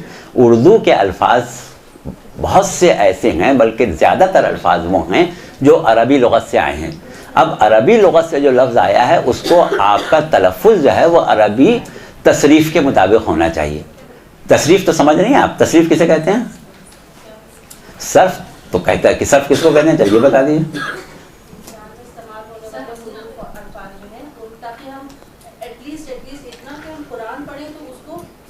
बहुत अच्छा किया आपने, और इसी तरीके से आप मजीज़ भी पढ़िए। तो सर्फ व नहव हमने इससे पहले जो ज़ाकरी की क्लासें चंद साल पहले यहाँ हुई थी, वहाँ हमने कोशिश की थी कि ज़ाकरात को थोड़ी सी सर्फ व नहव पढ़ाएँ, क्योंकि अगर सर्फ व नहव वो नहीं पढ़ी हुई हैं तो आयतें भी सही नहीं पढ़ेंगी और उर्दू के अल्फाज भी गलत बोलेंगी। अच्छा, अब एक चीज़ यह है कि हमारे यहाँ फ़ारसी के अल्फाज भी बोले जाते हैं। अब फ़ारसी के अल्फाज की वैसे तसरीफ़ नहीं होगी जैसे अरबी अल्फाज की होती, लेकिन फ़ारसी की भी अपनी गर्दान है, फ़ारसी अपनी एक हैसियत रखती है। फ़ारसी के अल्फाज में भी कुछ चीज़ें सही हैं, कुछ गलत हैं, उसकी क़वायद है पूरी। तो थोड़ी सी फ़ारसी आप पढ़ें, थोड़ी अरबी पढ़ें, और अरबी में ख़ुसूसन सर्फ व नहव पढ़ें, उर्दू की क़वायद पढ़ें, क्योंकि हमने अक्सर ये देखा है कि लोग गलती करते हैं क़वायद में। क़वायद में गलती ना करें। अब आप लोगों ने उर्दू पढ़ी है, लेकिन हम नहीं समझते कि आप लोगों को उर्दू क़वायद से वाक़फ़ियत होगी, नहीं है ना? किसी को है उर्दू क़वायद से वाक़फ़ियत? टेंसेस पर जो फोकस होता है ज़्यादातर इंग्लिश ग्रामर का होता है कि आप उसमें इंडेफिनेट और उसका क्या नाम है परफेक्ट और कंटिन्यूअस, परफेक्ट कंटिन्यूअस वगैरह के ऊपर ज़ोर देते हैं। लेकिन उर्दू में अभी हमारी जो प्रैक्टिकल क्लास हो रही थी उसमें एक खातून ने सुपरलेटिव डिग्री का लफ्ज़ इस्तेमाल किया। तो जब हमने उनसे पूछा कि सुपरलेटिव को उर्दू में क्या कहते हैं तो उनको नहीं मालूम था जी। नहीं, मुबालगा एक सनत है, मुबालगा सनाए में आएगा। तशबीह, इस्तिआरा, तलमी, तज़ाद, मुबालगा, ये चीज़ें जो हैं ये सनतों में आएंगी। और ये जो आप सिफत है ना, ये तो अंग्रेज़ी में एडजेक्टिव है। एडजेक्टिव जो है अंग्रेज़ी में, उसमें क्या होता है कि उसमें पॉजिटिव, कंपैरेटिव और सुपरलेटिव होते हैं ना। तो उर्दू और फ़ारसी में, अरबी में भी पॉजिटिव, कंपैरेटिव, सुपरलेटिव जो है उसको तफ़ज़ील बास, तफ़ज़ील नफ्सी, तफ़ज़ील बास और तफ़ज़ील कुल कहते हैं। अब ये आपने क़वायद पढ़ी हो तो आपको मालूम है, क़वायद ही नहीं पढ़ी है। अगर हम कहें आपसे कि सिफत की कितनी किस्में हैं, एडजेक्टिव की किस्में तो आप बता दें, शायद सिफत की किस्में नहीं बता पाएंगी। अगर हम इसी तरीके से उर्दू के में फ़ेल का पूछें कि अफ़आल जो हैं उसमें मारूफ़ कौन से हैं, मजहूल कौन से हैं, या आपने पढ़ा होगा, मारूफ़ और मजहूल आपने पढ़ा होगा, क्योंकि अरबी में बनाने के लिए तरीक़ा बदल जाता है, ज़रबा और ज़ुरिबा का फ़र्क हो जाता है। तो इसी तरीके से और भी बहुत सी चीज़ें हैं कि जिनको आपको मालूम होना चाहिए। तो ये तो आपको पढ़ना है, यानी जो हम किताबों के नाम अगर बता भी दें आपको तो वो किताबें नाकाफ़ी होंगी, हर किताब से पढ़ना पड़ेगा। अच्छा, ये तो एक चीज़ हो गई। वक्त क्या हुआ है आपका? वक्त ख़त्म तो नहीं हो रहा है? हाँ, 3:10 हुए हैं, तो अभी 20 मिनट बाकी हैं। तो चलिए, अभी दूसरा हिस्सा तो छिड़ा ही नहीं है। तो अब ये तो हो गया आपका वो तरीक़ा। ये देखिए, सवाल हमारी एक तालिबा ने किया है कि दक़ीक़ मौज़ूआत पर गुफ्तगू करने के लिए मंतिक़ पढ़ना ज़रूरी है। मंतिक़ का इल्म जो है वो दरअसल फ़िक्र का इल्म है, जिसमें हम मुबाहिसा करना या अपनी बात दूसरे तक पहुंचाने के उसूल सीखते हैं। तो वो अगर आप पढ़ लें बहुत अच्छी बात है, ज़रूरी नहीं है। बात यह है कि थोड़ा थोड़ा सा आपको उसका इस्तेमाल चाहिए। बाकायदा मंतिक़ की किताबें लेके बैठ जाएं या फ़लसफ़े की किताबें लेके बैठ जाएं, उसका आपके पास वक्त ही नहीं होगा। पढ़ने से अच्छी क्या बात, बहुत अच्छी बात है, पढ़ें फ़लसफ़ा मंतिक़ पढ़ें, तो उसके बाद आप अक़ायद के ऊपर बहुत अच्छी मजलिसें पढ़ सकती हैं। लेकिन ये कि वो इतना इस हद तक तो हम आप हर शख्स को मशवरा नहीं दे सकते। हाँ, कोई खातून हमारे सामने ऐसी आ जाएं कि जिनके अंदर हमें ये सलाहियत नज़र आ रही हो, तो उनको इनफरादी तौर पर ये मशवरा दे देंगे, इज्तिमाई मशवरा नहीं देंगे। अच्छा, अब देखिए, एक चीज़ और ख़ास अपने जहन में रखें। हम आपको अगर सिखा रहे हैं, मजलिस पढ़ने के उसूल सिखा रहे हैं कि साहब मजलिस में आप इस तरह पढ़िए, इस तरह पढ़िए, ये तरीक़ा इख्तियार कीजिए, इस तरह आयत पढ़िए, उसके बाद उसकी तफसीर पढ़िए और गुफ्तगू में इन मज़ामीन को लीजिए, उनको इस तरह बयान कीजिए, तो क्या है, ये हम अपना तरीक़ा आपको सिखा रहे हैं। ठीक है, जो हम कर रहे हैं वो आपको सिखा रहे हैं। लेकिन अगर आप ज़ाकरी की तारीख़ उठा के देखें, हर ज़माने में ज़ाकरी के ढंग बदलते रहे हैं। अब हमने तो अपनी ज़िंदगी गुजार ली, जो कर लिया वो करके उसी करते रहेंगे, उसी में मर जाएंगे, ख़त्म हो जाएंगे। लेकिन आप लोग अभी दाखिल हो रही हैं, आपको ज़िंदगी का जो हिस्सा गुजारना है उसमें मालूम नहीं ज़माना माहौल कितनी दफ़ा तब्दील होगा, कितने इनकलाबात आएंगे, कितने हालात बदलेंगे, उसमें आपका तरीक़ा ज़ाकरी भी बदलता रहेगा। जो हमसे सीखा है ज़रूरी नहीं कि हमेशा काम आए, ज़माना ही बदल जाएगा, हालात ही बदल जाएंगे, तो फिर इस तरह थोड़ी चलेगा। फिर उस वक्त का जो तौर तरीक़ा है वो चलेगा।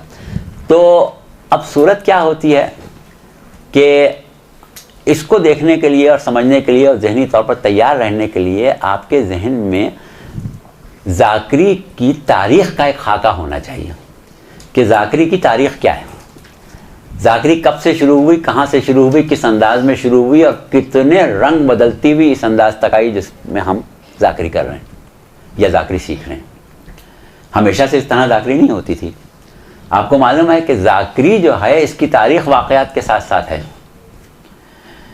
जिस वक्त वाक़या करबला हुआ, ऐन रोज़े आशूर शहज़ादी ज़ैनब ने जो गुफ्तगू की थी अपने नाना से मुखातिब होके, वो एक मरसिया थी।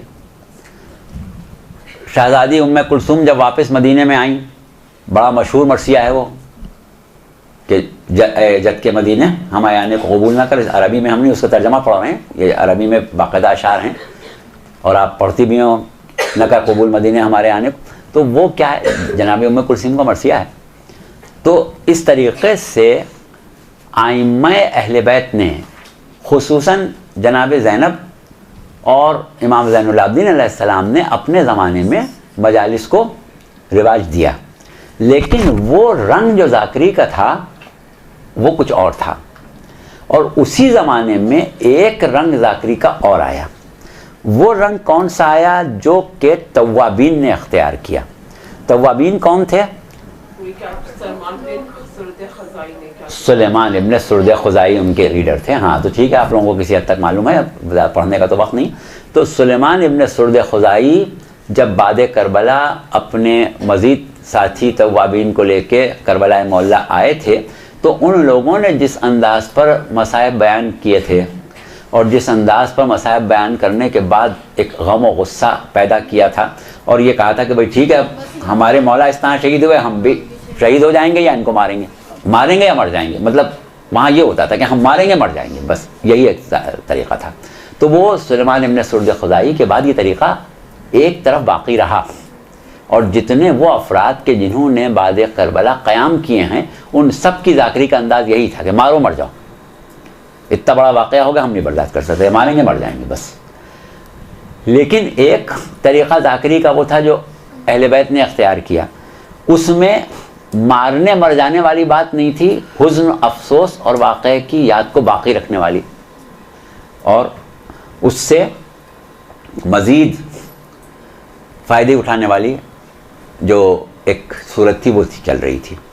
उसमें आप देखते हैं कि तारीख़ जब आप उठा के देखें तो इमाम ज़ैनुल आबिदीन अलैहिस्सलाम ने अपने ज़माने में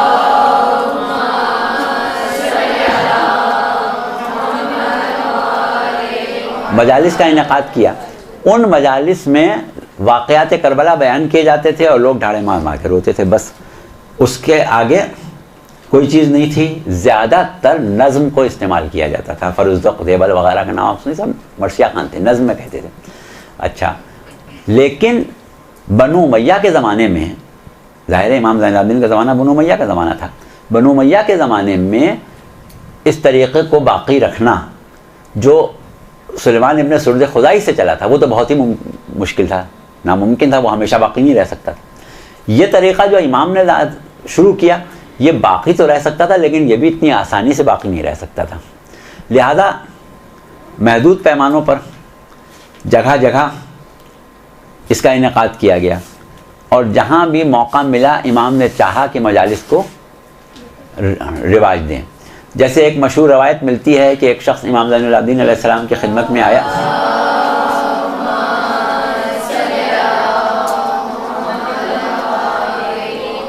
और उसने आके कहा कि मौला मेरी बेटी की शादी है, मैं चाहता हूँ कि आप शिरकत फरमाएं। तो मौला ने कहा कि हम खुशी की महफिलों में नहीं बैठते, वाक़या आपको पूरा याद होगा। आखिर में ये हुआ था कि आपने कहा था कि अच्छा अगर तुम चाहते हो कि मैं आऊँ तो एक मजलिस कर दो। उसने शादी में एक मजलिस की थी, तो इस तरीक़े से आपने रिवाज दिया। ये मौका पाँचवें इमाम को भी इसी तरह महदूद पैमाने पर मिला, छठे इमाम को निस्बतन ज़्यादा मिल गया, क्योंकि अब वो ज़माना आ गया था कि जब बनु उमय्या कमज़ोर हो रहे थे और बनु अब्बास अभी ताकतवर नहीं हुए थे। आपने दर्स व तदरीस का भी दायरा बहुत वसी किया, अज़ादारी का भी, मजालिस का भी। लेकिन जब मंसूर दवानक़ी की हुकूमत आई तो इमाम का मदरसा भी बंद कर दिया गया, इमाम को भी घर में नज़रबंद कर दिया गया और लोगों की आमद-ओ-रफ्त भी बंद कर दी गई और किसी को ये इजाज़त नहीं थी कि इमाम से मिल सके। तो जाहिर है कि अब वो सिलसिला एक मरतबा मुनक़ता हुआ और उसके बाद जब बनी अब्बास पूरे आबोताब के साथ आ गए और सातवें इमाम का ज़माना आया तो इमाम ख़ुद भी ज़िंदान में, चाहने वाले ज़िंदान में, मोमिनों के खून के गारे बन रहे हैं, मोमिनों को क़ैदों में रखा जा रहा है, मोमिनों को कत्ल किया जा रहा है, मोमिनों का खून बहाया जा रहा है। अब जाहिर है कि उस अंदाज़ पर अज़ादारी और मजालिस जो थी वो इस ज़माने में नहीं हो सकती थी। सातवें इमाम के बाद जब आठवें इमाम का ज़माना आया और आपको मौका मिला दरबार में जाने का और थोड़ी आज़ादी मिली, तो सबसे ज़्यादा बड़ी मजलिसें जो आजकल हमारे यहाँ होती हैं कि ख़वातीन भी आती हैं, मर्द भी आते हैं, बीच में क़ानातें लगती हैं, बड़े बड़े मजमे होते हैं और उसमें मजलिस होती है, ये इमाम रज़ा अलैहिस्सलाम के ज़माने में शुरू हो गई।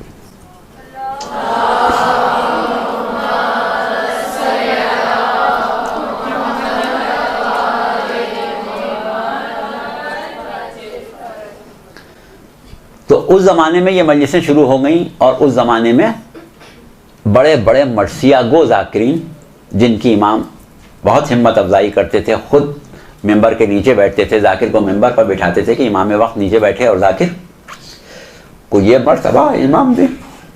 तो बहरहाल इमाम के ज़माने में बड़े ज़ोर शोर से मजलिसें शुरू हो गई, लेकिन इमाम की शहादत के फ़ौरन बाद ज़माना फिर एक दफ़ा बदल गया।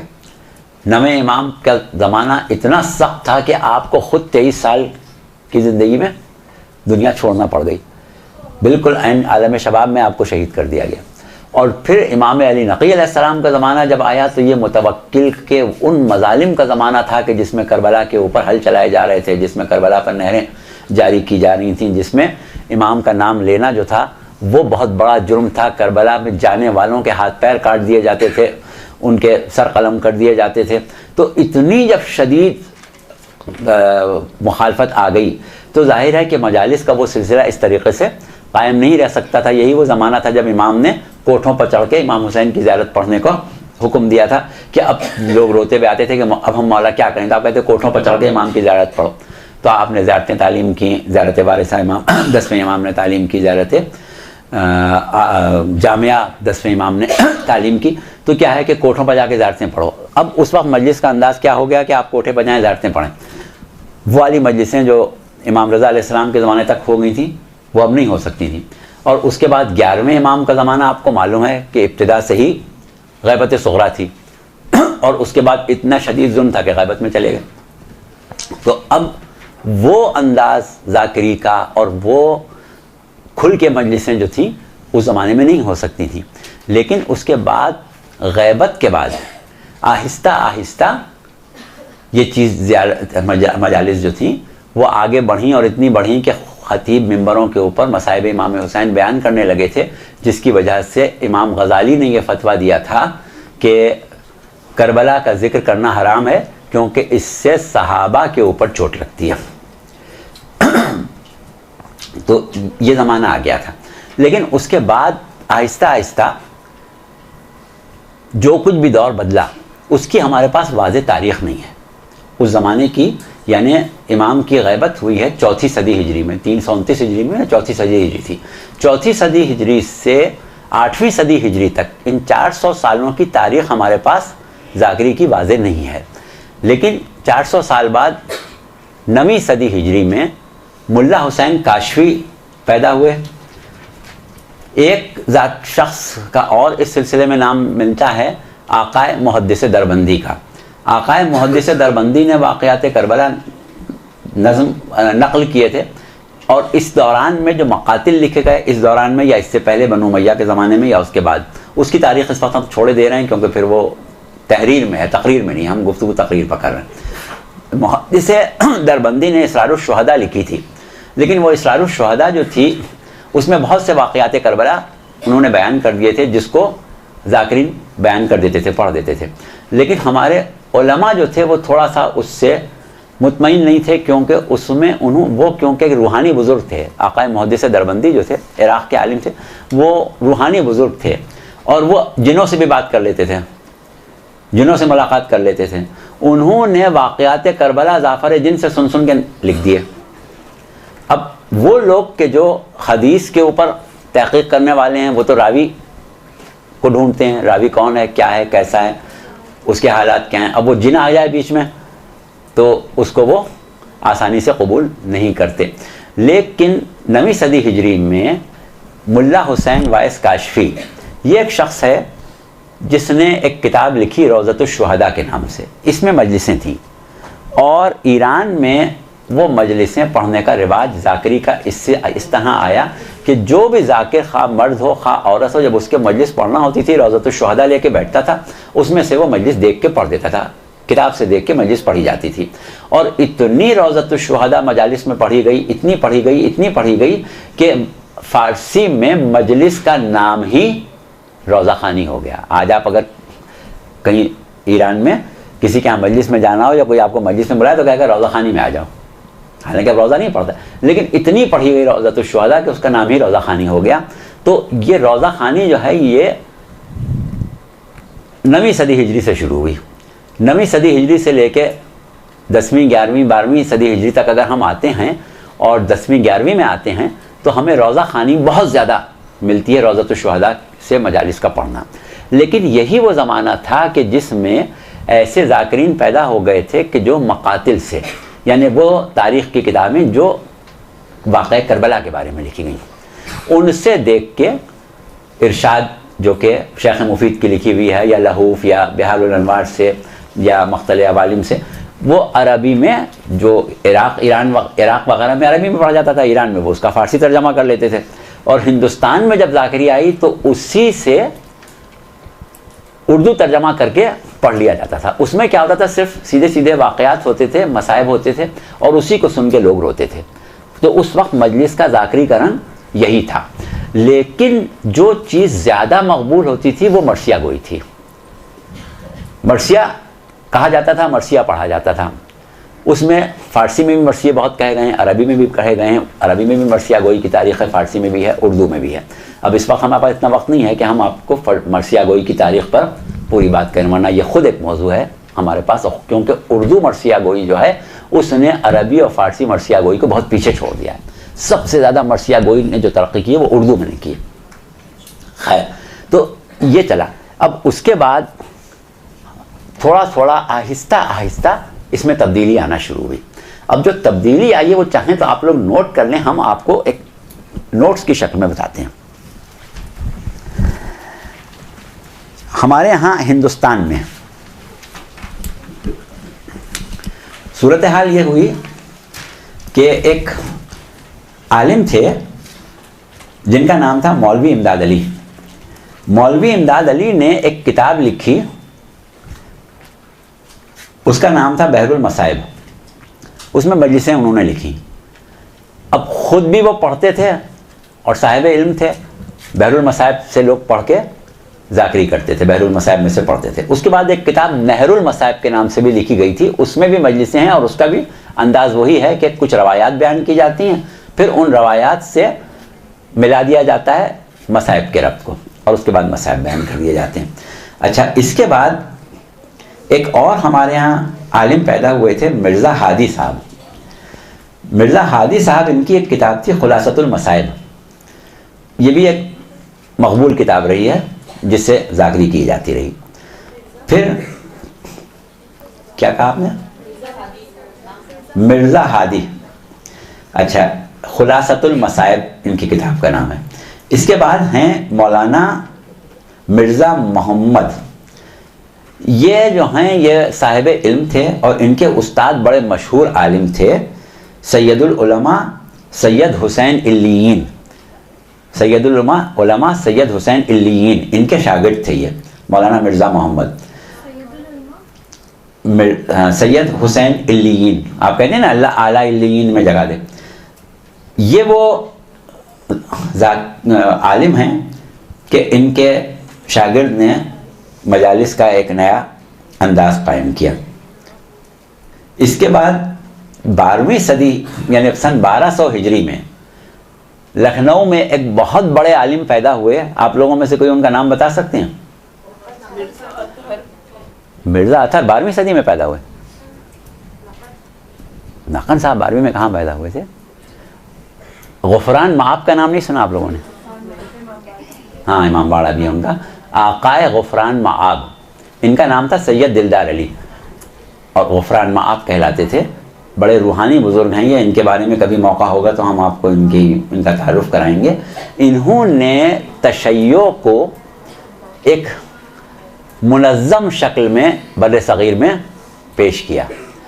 शियों का आलम इनसे पहले ये था कि जैसे आपने सिंध में मौलाई देखे हैं ना कि मुहर्रम में मजलिस कर ली, बग़ैर मुहर्रम के हाथ बांध के नमाज़ पढ़ लिए, आम मुसलमानों के मौलवियों से निकाह पढ़वा लिया और नमाज जनाजा पढ़वा ली। तो यही तरीक़ा था। आज़ादारी में सब इकट्ठा हो गए, कौन शिया है कौन शिया नहीं है कुछ नहीं मालूम। तो ये लोग जो थे, ये गुफरान माब ने शियों में तशख़्ख़ुस पैदा किया, शियों के लिए एक नया मुसलह का काम किया, नए मुसलह का, और बहुत अजीम कारनामे हैं इनके। इनके ज़माने में शिया उलमा जो थे वो बाकायदा पैदा होने लगे और उन्होंने बहुत काफ़ी काम किए। और इनकी औलाद में जो लोग पैदा हुए, आले गुफरान माब में बहुत से उलमा पैदा हुए हैं, वो अब इस वक्त उनका जिक्र हमें नहीं करना है। तो इनके बाद फिर सैयद मोहम्मद शाह साहब, मौलाना मीर सैयद अली साहब, ये ज़ाकिरीन जो थे ये पैदा होने लगे। और अब ज़ाकरी में सिर्फ मसाइब नहीं बल्कि इल्मी नुकात और दीगर मौज़ूआत को भी जगह मिलने लगी। किसकी?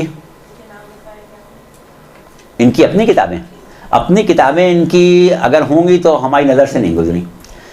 अच्छा, इसके बाद जो एक ख़ास चीज़ है, क्योंकि आहिस्ता आहिस्ता बर्रे सग़ीर के उलमा जो थे इराक़ में जाके पढ़ के आते थे, तो वहाँ के असरात लेके हिंदुस्तान में आते थे।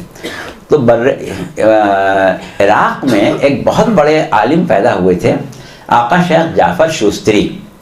बहुत बुलंद पाया आलिम थे और मरजा तक़लीद थे, मुज्तहिद थे। और इनका सन वफ़ात जो है वो 1303 हिजरी है। आकाए शेख जाफ़र शूस्तरी, इनके बड़े मशहूर शागिर्द थे आका शेख मोहम्मद अली खुरासानी। ये आका शेख मोहम्मद अली खुरासानी जो थे ये अल्लामा नक्कन साहब के उस्ताद थे। अल्लामा नक्कन आका शेख मोहम्मद अली खुरासानी। तो ये जो आकाए शुस्तरी का रंग था इसमें बड़ी उलूम व फ़नून, बड़ी आला गुफ्तगू और बहुत ही अदबी, इल्मी और एक ऐसे शाहकार थे इनकी तकरीरें जो थीं कि जिसको हम ये कह सकते हैं कि फ़न खिताबत का एक आला नमूना थे। उस आला नमूने को, उस फ़न खिताबत को अपनाने वालों में बर सग़ीर में एक शख्सियत हैं सैयद मोहम्मद हुसैन। ये कहलाते थे अल्लन साहब। शायद आपने कभी बुज़ुर्गों से अल्लन साहब का नाम सुना। ये अल्लन साहब जो थे, सैयद मोहम्मद हुसैन इनका नाम था। ये ख़ुद बहुत बुलंद पाया आलिम थे, बहुत ही बड़े आलिम थे। इनका नाम था सैयद मोहम्मद हुसैन, अल्लन साहब कहलाते थे। सैयद मोहम्मद हुसैन। अब आप लोग देखें, जब इस तरह से एक बात को इतनी देर में सुनेंगे क्या ज़ाकरी करेंगे? अच्छा, तो ये जो थे इन्होंने वो शुस्तरी साहब का अंदाज़ उर्दू में मुंतकिल किया और हिंदुस्तान में बड़ा नाम पैदा किया। और इनका अंदाज़ जो है उलमा ये कहते हैं, बड़े बड़े उलमा और ख़तीब जो हैं वो ये कहते हैं कि अल्लन साहब ने जो हिंदुस्तान में ज़ाकरी का एक मेयार पैदा किया वो उन्हीं की ज़ात पर ख़त्म हो गया। अल्लन साहब के बाद कोई वैसा ज़ाकिर पैदा नहीं हो सका। अल्लन साहब के बाद ज़ाकरी का एक नया दौर शुरू हुआ। ज़ाकरी का नया दौर कैसे शुरू हुआ? एक बहुत बड़े आलिम गैर शिया अपना मज़हब तब्दील करके शिया हो गए, जिनका नाम था मौलाना मकबूल अहमद। मौलाना मकबूल अहमद का कुरान आपने सुना होगा। ये मौलाना मकबूल अहमद जो थे ये बहुत बड़े आलिम थे और क्योंकि तहक़ीक़ करके शिया हुए थे, लिहाजा ये जब मजलिसें पढ़ते थे तो सारा दिन हो जाता था। 6-6 घंटे, 8-8 घंटे, 4-5 घंटे ये मजलिस पढ़ते थे। लोग भूखे प्यासे इनके मजलिस में बैठे रहते थे और इन्होंने मजलिसों में मुनाजरा शामिल कर दिया। इससे पहले मजलिस में मुनाजरा नहीं होता था। मुनाजरा मकबूल अहमद साहब ने शामिल किया और मकबूल अहमद साहब के मुनाजरा शामिल करने के बाद ये मुनाजरा इतनी तरक्की कर गया कि हमारे एक बहुत बड़े आलिम जो लाहौर में थे, सैयद अली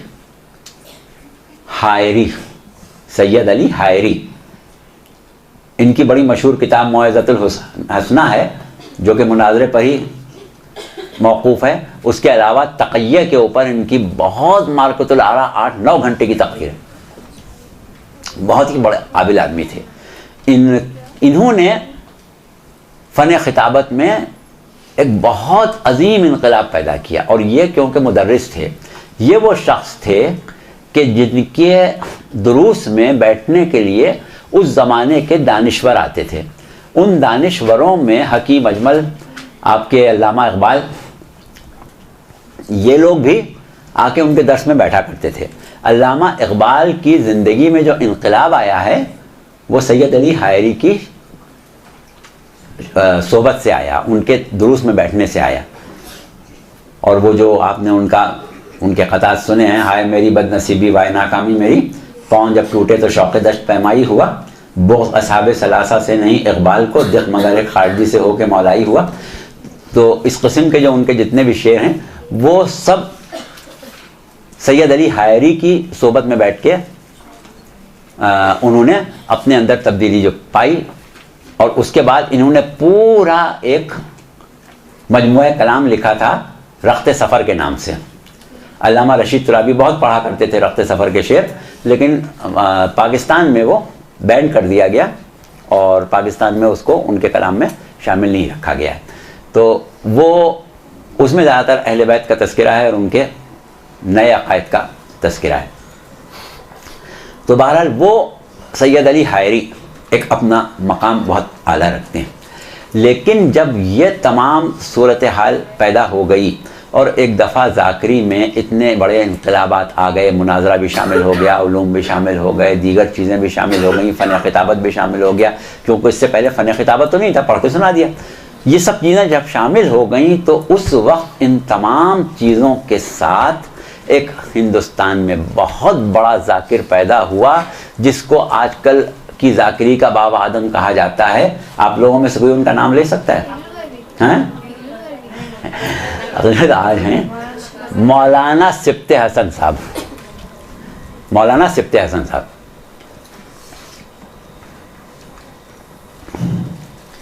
मौलाना सिब्ते हसन साहब का जो अंदाज़े ज़ाकरी था, उसने एक ऐसा स्कूल बना दिया कि उसके बाद मौलाना कब्बन साहब हों, मौलाना नक्कन साहब हों, मौलाना मुर्तज़ा साहब हों, मौलाना अदील साहब हों और दीगर ज़ाकरी करने वाले जो बड़े बड़े ज़ाकरीन थे, वो उसी स्कूल को अपनाने की कोशिश करते रहे। उसके बाद फिर पाकिस्तान में जो ज़ाकरीन आए और उन्होंने ज़ाकरी शुरू की, हाफिज़ किफ़ायत हुसैन साहब, सैयद मोहम्मद देहलवी साहब और इसी तरीक़े के और उलमा, जिनको उलमा कहा जा सकता है, वरना बड़े ज़ाकिरीन उस ज़माने के ऐसे भी हैं जिनको उलमा तो नहीं कहा जा सकता, बड़ा ज़ाकिर ही कहा जा सकता है। बहरहाल उनका नाम अब हम नहीं लेंगे क्योंकि हमने एक बात ऐसी कह दी।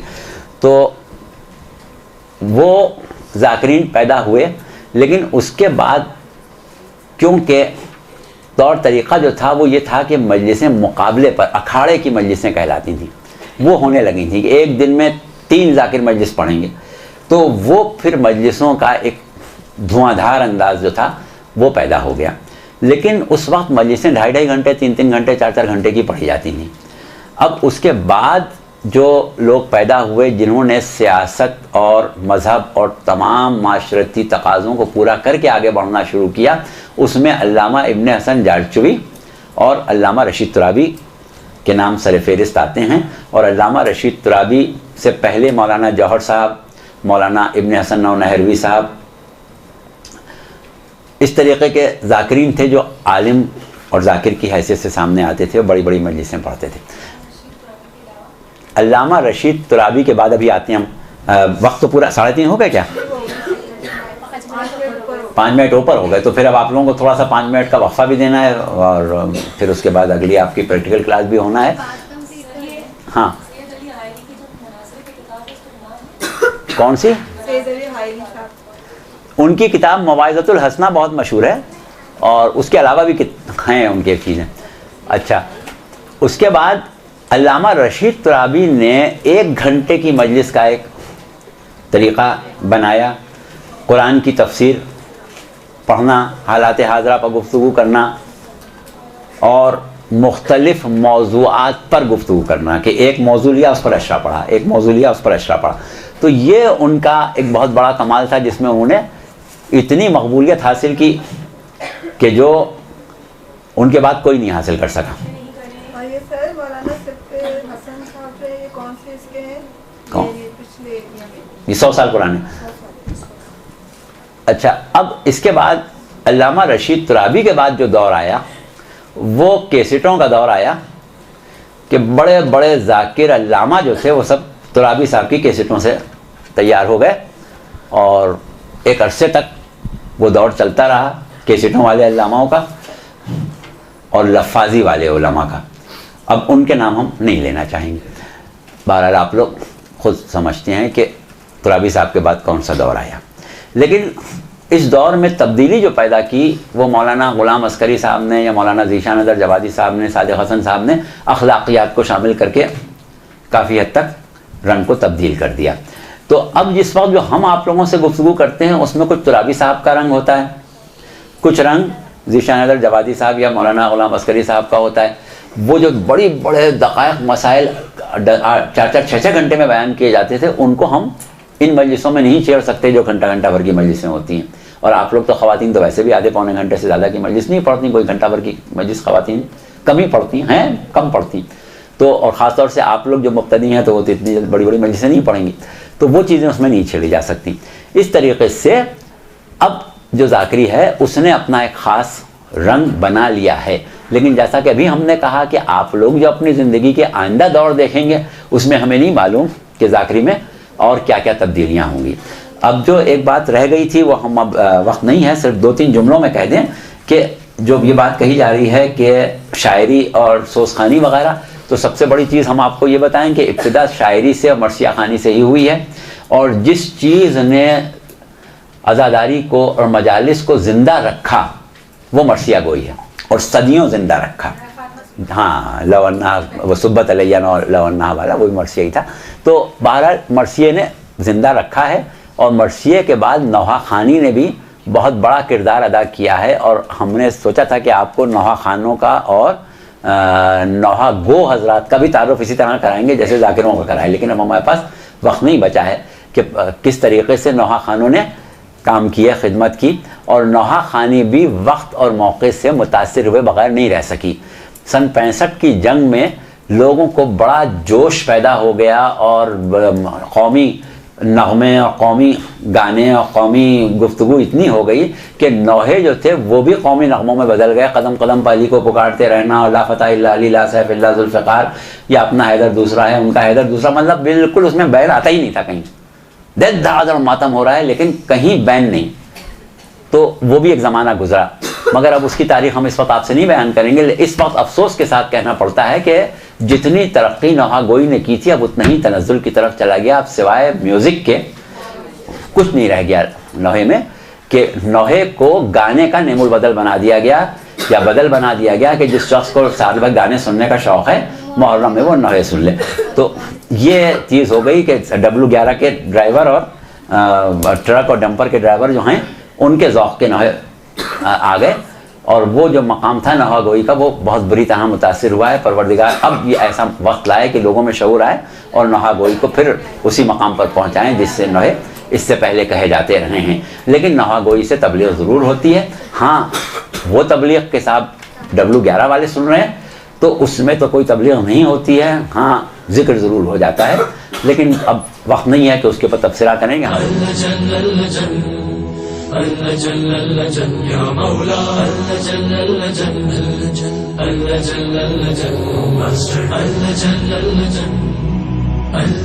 या साहिब समा